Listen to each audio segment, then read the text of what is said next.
महादेव। तो मेरे भक्तजने, आज जो है शिव पुराण में लिखा हुआ ये कोटि रुद्र संहिता में इस कहानी को अगर पढ़ते और सुनते हैं तो व्रत का पूर्ण फल प्राप्त होता है। तो कहानी सुनना भी बहुत ज़रूरी है, इसलिए मैं इस कहानी को मैं पढ़ करके सुना रही हूँ। इसका यही दक्षिणा होगा कि अगर नए हो तो सब्सक्राइब ज़रूर करें और पुराने हो तो लाइक और शेयर करें, आगे बढ़ाएं। तो कहानी इस तरह से है कि सूत जी ने ऋषियों तुम सब लोग सुनो, मैं इस विषय में एक निषाद प्राचीन इतिहास सुनाता हूँ जो पापों का नाश करने वाला है। पहले की बात है, किसी वन में एक भील रहता था जिसका नाम गुरुद्रुह। उसका कुटुंब बड़ा था, बलवान, वो क्रूर स्वभाव का था। क्रूरतापूर्ण कर्म में तत्पर रहता था। वो प्रतिदिन वन में जाकर मृगों को मारता और वहीं रहकर नाना प्रकार की चोरियां करता। कभी कोई शुभ कर्म नहीं किया था। इस प्रकार वन में रहते हुए उस दुरात्मा भील का बहुत समय बीत गया। तदनंतर एक दिन बड़ी सुंदर एवं शुभ कारक शिवरात्रि आई, किंतु उस दुरात्मा घने जंगल में निवास करने वाला था, इसीलिए उस व्रत को नहीं जानता था। उसी दिन उस भील के माता पिता और पत्नी ने भूख से पीड़ित होकर उससे याचना की कि हे वनेचर, हमें खाने को दो। तो उसने इस प्रकार याचना सुन करके वो उस जंगल में गया, लेकिन उसे कोई शिकारी नहीं मिला। सूर्य अस्त हो गया। उसको बड़ा दुख हुआ कि वो सोचने लगा, अब मैं क्या करूं, कहाँ जाऊं, आज तो कुछ नहीं मिला। घर में जो बच्चे, उनका माता पिता हैं, उनका क्या होगा, मेरी पत्नी है, उसका क्या होगा, अतः मुझे कुछ लेकर घर में जाना चाहिए। और ये सोच कर के उस भील ने एक बेल के पेड़ पर चढ़ गया। कुछ जल लेकर के वो चढ़ा और चढ़ते समय उसके हाथ से बेल का पत्र और जल गिर गया, जो कि पहले पहर का पूजा समाप्त हो गई उसकी। उस बेल के नीचे ही शिव जी का मूर्ति था, वो देखा नहीं था। तो इतने में कुछ समय के बाद एक हिरण आई वहाँ पानी पीने के लिए, प्यास से व्याकुल थी और पानी पीने के लिए ज्यों ही आई त्यों भील ने धनुष पर तीर समझाना और मारने को चाहा। तभी कुछ बेलपत्र और जल फिर से गिर गया और हिरण देखा कि ऊपर भील बैठा है और मुझे मारना चाहता है, तो विनती करने लगी। बोली कि देखो, मैं अपने बच्चों को अपनी बहन को सौंप के आती हूँ, तब मुझे मारना। ऐसा कह कर के प्रार्थना करने लगी। तो भील ने कहा कि तुम हमें धोखा दे करके चली जाओगी, कौन आएगा फिर हमारे पास। तो उसने बोला, हिरण ने बोला कि मैं वादा करके जाती हूँ, मैं ज़रूर यहाँ वापस आऊँगी। और फिर उसे दया आ गई, वो छोड़ दिया। बोला ठीक है, जल्दी आ जाना। भूख प्यास से पीड़ित हो बैठा रहा। उस रात पहले पहर के एक प्यासी हिरणी वहाँ आई, जो चकित होकर जोर जोर से चौकड़ी भर रही थी।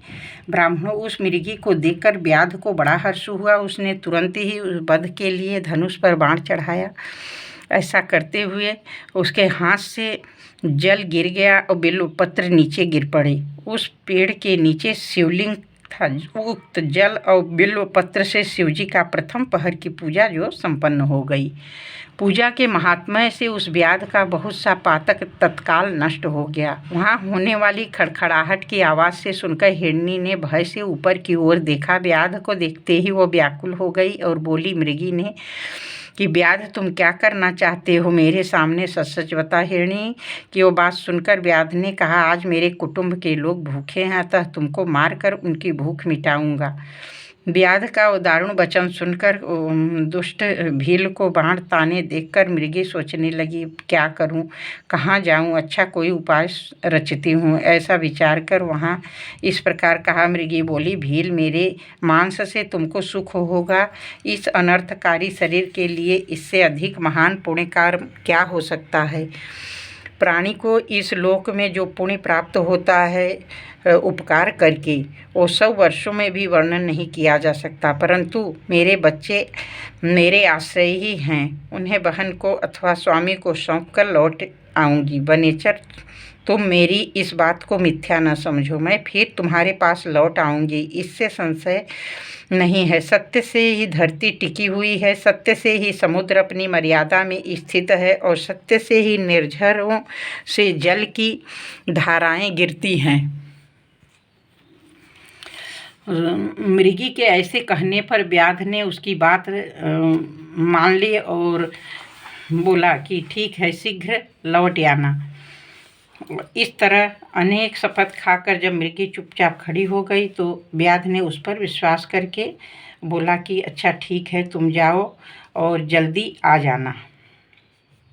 इतने में ही रात का वो पहला पहर बीत गया और भील ने स्वयं बाण को तरकस में खींचा। ऐसा करते समय पुनः पहले की भांति भगवान शिव के ऊपर जल और बिल्व पत्र गिरे।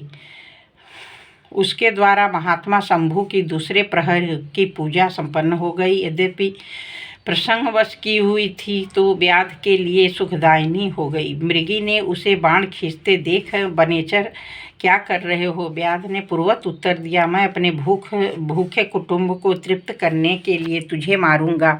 यह सुनकर मृगी बोली। मृगी ने कहा, व्याध मेरी बात सुनो, मैं धन्य हूँ, मेरा देह धारण सफल हो गया, परंतु मेरे छोटे छोटे बच्चे हैं घर में, अतः एक बार जाकर अपने स्वामी को सौंप फिर तुम्हारे पास लौट आऊँगी। व्याध बोला, तुम्हारी बात पर मुझे विश्वास नहीं, तुझे मारूंगा।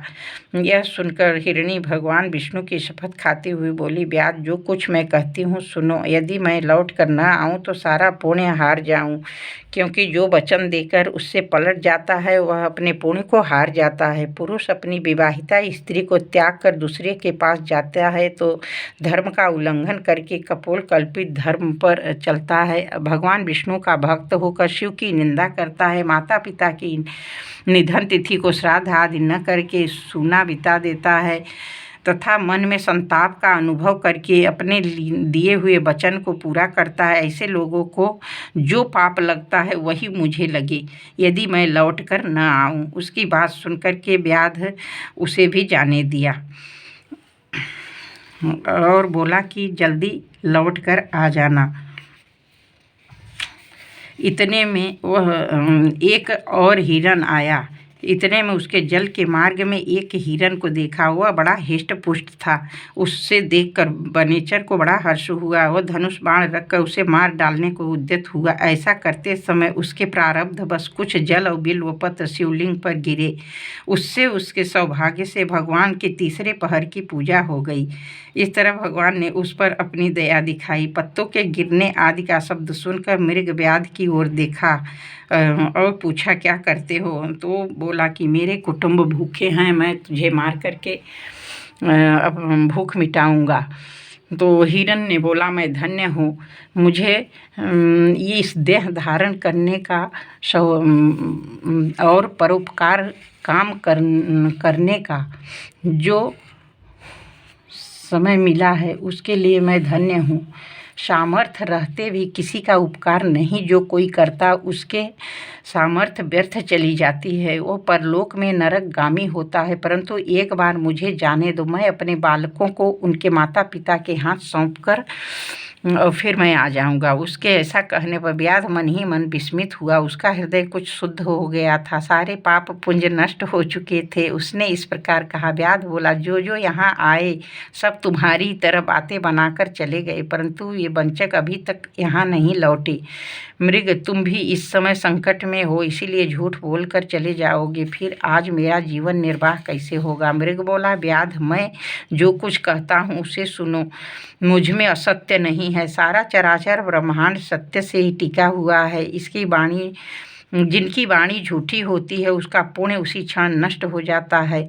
मेरी सच्ची प्रतिज्ञा सुनो, संध्या काल में मैथुन और तथा शिवरात्रि के दिन भोजन करने से जो पाप लगता है, झूठी गवाही देने, धरोहर को हड़प लेने तथा संध्या न करने से द्विज को जो पाप होता है वही पाप मुझे लगे यदि लौटकर न आऊँ।